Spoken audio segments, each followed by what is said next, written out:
This portion of the John Fredericks Show is brought to you by Hargrave Military Academy. Attend an educational and informative open house event at Hargrave Military Academy in Chatham, Virginia. For more information, visit online at hargrave.edu. Hargrave Military Academy. Build his future. Joining us now is Senator Tim Kaine from Virginia. He's a Democrat. Senator, great to have you with us today.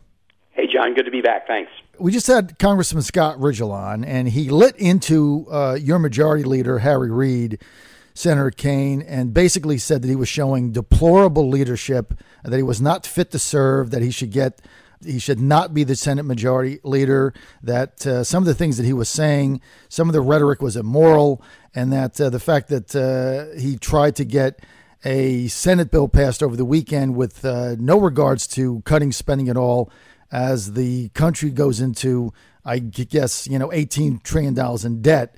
How do you respond to that, Senator? Well, so I didn't hear Scott Ridgel. He and I work very close together. I didn't hear his segment. Remember when the Senate passed our Let's Keep Government Open bill and sent it to the House, we accepted the House's lower spending number. The Democrats had a higher spending number. The House had a lower spending number. We didn't send over a bill that split the difference. We didn't argue about it. We accepted their number and didn't add one penny to it. That number, for purposes of the CR, just keeping government open for a few months, is essentially the Ryan budget number, and we accepted it. So the Dems have been doing all we can to keep government open. But I understand Congressman Ridgel, whatever the past, there was a pro-shutdown caucus and an anti-shutdown caucus. The pro-shutdown guys won, which was horrible for this country, but now it's up to all of us to reopen and affirm our debt. And I am, based on what I'm hearing overnight and this morning, I think the Reid-McConnell negotiation is likely to get us there. It's likely to get us there in the Senate with something that is bipartisan. We will then send that to the House, and they'll have to make a decision about it. But I think we will get to a bipartisan deal sometime today. Hey, by the way, Senator, I do want to tell you that Scott Ridgel did give you a positive shout-out on your leadership on energy. So I just want to be sure you know that as well. Good deal. And he and I are working together on John, under any scenario, this is a two-step process. We've got to reopen government and affirm our debt. But then there is going to be a budget negotiation, which we've been trying to do for months in the Senate. And that budget negotiation will require both sides to make some tough choices. Scott and I have worked together on, basically an acknowledgement, while we would differ on the details. What we have to do going forward is we have to continue to find targeted savings, especially to replace the across-the-board blunt savings in the sequester. We need to work on reforms of entitlement programs, especially Medicare. That's really important because the cost growth there, we've got to come up with some smart strategies to control that. And we both acknowledge that if we're going to do credible deficit reduction, we've got to find some more revenue, likely through the reform of all these tax expenditures and loopholes. So he and I agree conceptually with the big pieces that have to be done, and it's going to require that kind of working together as we get into the second phase of this. But we've just got to get government reopened because it's hurting. The government of the greatest country in the world shouldn't be closed, and it's hurting people. If we get it reopened and affirm our debt, then we will have a short-term discussion with some urgency around these budget issues, and that's where the real creative compromises have to emerge. Senator, what is your plan? I mean, we've seen a lot of things going around. Susan Collins had a plan the other day for the senator from Maine. Didn't look that bad to me. That went down in flames. What's the Tim Kaine plan? First on the Susan Collins plan, I didn't think any of those elements. There was like 6 points to it. Right. They're all a fair framework for negotiation. But here's what I think on them. So first, I think we shouldn't just be setting up short-term cliffs one after the next to play brinksmanship around, because it really creates a lack of certainty and that hurts the economy. So let's go ahead and do a debt ceiling extension, I think, for longer term, maybe through the end of 2014. But on the continuing resolution, how long we fund government, I think on that you do a shorter version so that we can keep some pressure on ourselves to come up with a budget deal. So I would do that through maybe a 90-day continuing resolution. There are some differences between the Dems and ours on what spending levels you use for that short-term opening. But it seems to me if it's a short-term thing, both sides, you can kind of split the difference. Both sides can say, well, we're going to reserve our right to make our major argument for the budget discussion. Some of the points that Susan mentioned, for example, one of her deals was a delay on the medical device tax. I've already cast a vote to do a reform of the medical device tax when the Senate passed its budget in March, and we had nearly 80 votes for that proposition. There's some differences on, do you delay it, do you repeal it, or do you, my preference would be switch it from a tax on revenue, which hurts startup businesses that are unprofitable, make it a tax on profit rather than revenue. I think that would be the fair way to do it. But should that be part of a discussion in this bigger budget deal? Of course it should. I think that's very fair, and I'm already on the record about it. So she had a piece in there about making sure that people who were going to receive subsidies under the Affordable Care Act had verification of their income. Of course we should do that. You got to figure out the right strategy to do it or the right means to do it, but I think that's very acceptable. But for purposes of what we need to do right now, John, I think we just need to do two things. We need to open government and affirm our debt, and the debate around those is open government for how long? How long should that short-term spending bill be? We got to have it somewhat short-term to keep pressure on for a budget negotiation, so I would say 90 days is probably right. And then on the affirmation of the debt, you give more confidence to the economy if you make that for a longer process, a year or so that you're not saying we're going to be right back and threatening this again. Senator, those make sense. And if we were in an environment, I think, where Republicans thought there would be honest negotiation, I think that would have some legs. Here's the reality of the Republicans that I talk to. They don't trust Harry Reid. They don't trust President Obama. So they feel that if they give up any of their leverage right now, they're done. And, I mean, if you look at some of the rhetoric that's come out of Harry Reid's mouth, I mean, it doesn't exactly want to make you come over for Sunday treats to as a house, right? Well, John, here's the point that I think we all ought to agree on. The Republicans ought to maintain leverage for their negotiation position, just like the Democrats should.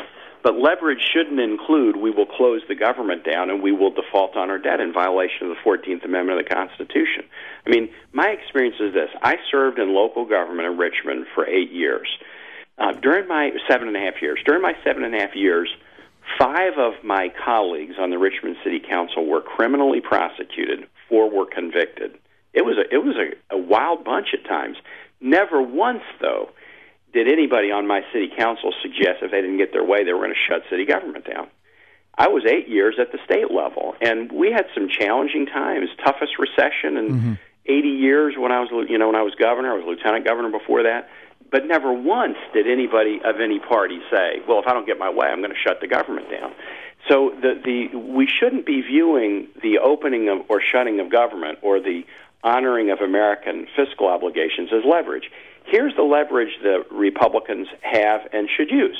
If we establish a short-term, spending bill to keep the government open for the next 90 days, then they get an opportunity to negotiate on a budget deal, which is what we should have done in the first place. The right leverage is every year both houses pass a budget, and they both passed them in March, and they are then directed to conference and find a single budgetary product that will then drive appropriations bills that can then be used to open the government on October 1. It was the failure to find a budget conference. The House didn't want a conference that led the government to close on October 1. So if we set up a short-term 90-day spending bill, what's called the CR, and then we order the House and Senate to sit down at a conference table, the House is going to negotiate very tough about any issue they want, whether it's the Affordable Care Act, spending limits, et cetera, and the Senate's going to do the same. And we just have to sit down at that conference table and find a deal. There's no substitute for it. It's what happens in 50. Well, there's 49 state governments that have 2 legislative houses. Nebraska just has 1. And we're all used to the houses come up with different budgets. You have a budget conference and you work it out.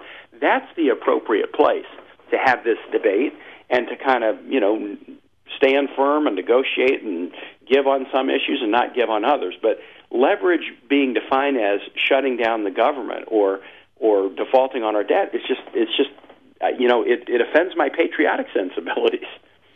Final question, Senator Kaine, here on the John Fredericks Show, WHKT AM 1650. So the concept of let's just get everything done for 90 days, give everybody a chance to breathe, reopen the government, get the debt, get everything done short term. What assurances then would Republicans have? And I'm just talking from their vantage point now. Sure. What assurances would Republicans have after that 90 days that anything would change?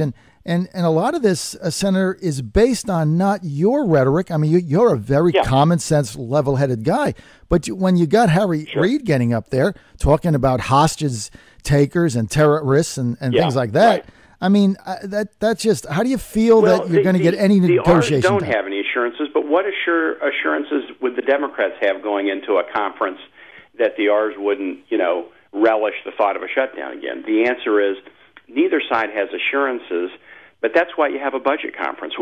All of this, the thing that's maddening about this, and it's been so discouraging, and I'm an optimistic person, and I'm going to be an optimist every day, but I got to tell you, this has been so discouraging because the level of foolishness is so much greater than the Richmond City Council or Virginia General Assembly. This is we are trying to start the discussion that we should have been having on the 23rd of March. During that week, both houses passed budgets. They're very different. Right then and there, the houses should have been sitting down to negotiate, and they would have had months before the September 30 end of the fiscal year to negotiate, to be tough, I'm not giving on this, but maybe I can give on this other piece. And creative minds in the room find solutions. But that was not done. The Republicans rightly criticized the Democratic Senate for 4 years. You guys didn't pass a budget. Right. But then as soon as we passed one and wanted a conference, then the Republicans said, we don't want one. But we should have been having this discussion in March and April and May rather than in October. So you're right. Neither side has an assurance. Both sides can cite some bad behavior on the other side and say, well, why would I be confident they wouldn't do it again, or some language they don't like? That's true. But we need to get at the negotiating table to do exactly what we were supposed to be doing last fall. And if we can, I mean, here's the little silver lining, John, in this. Remember last year, we didn't come up with appropriations bills until late March or April. The fiscal year starts October 1. Right. So we're like 4 or 5 months into the year before came up with appropriations bills. Right. If we do this right now, and we sit down for 90 days to have this budget negotiation that we should have had last spring, we could come up with appropriations bills and a deal by January and be 3 months ahead of where we were last year. Now that's clearing a low hurdle, admittedly, but that will get us one step closer to doing budgets the way we ought to do them, pass them in March, get into a conference room, hammer it out over 2 or 3 months, hand the final product to the appropriations committees, let them write the appropriations bills, don't put it all off to the end of the fiscal year. We just have become serial procrastinators as well as serial a whole lot of other things, and we just got to get back to the kind of normal processes. Senator, are you going to make that recommendation to Harry Reid? Absolutely. Well, I have already. I have been saying again and again, first, we've been making this recommendation. I'm on the budget committees. Let's do a budget conference. I mean, I've been on the floor, and this is not partisan, John, because when I've stood up and made the motion, let's do a budget conference. One day, John McCain popped up and said, I agree, let's do a budget conference. We've been blasting the Dems for 4 years without doing a budget. Now we've got one. So it is just a handful, a self-described handful in the Senate, and I'm convinced a minority of the House that has been trying to block the normal processes. Look, Senator Reid and others were part of the Senate when they weren't doing budgets, but they at least have changed, and now we're doing budgets. Let's do it in normal order. I've been pitching that since I got there. Over the weekend, we were all together, and I was like, look, now is the time to get this deal open and do a budget conference where it's not about, the Republicans' polls are bad, so let's get another concession out of them. No, people are hurting because of this shutdown. Let's get government open. Let's affirm our obligations, and then let's really sit down and have a meaningful discussion. And those basic elements, John, that I described at the beginning, targeted cuts to spending instead of across-the-board cuts, including willingness to tackle reform of entitlement programs, especially Medicare, which really is a challenge right now. Okay, Senator. Willingness to look at the tax expenditures to Senator, try to bring in some more revenue. We're out of time. I'm up if against. we could do those things, we could replace sequester and continue to deal with our deficits in a responsible way. Senator, we appreciate you being on. We're out of time. Thank you for being on the John Fredericks Show, and thank you for sharing that insight to our audience.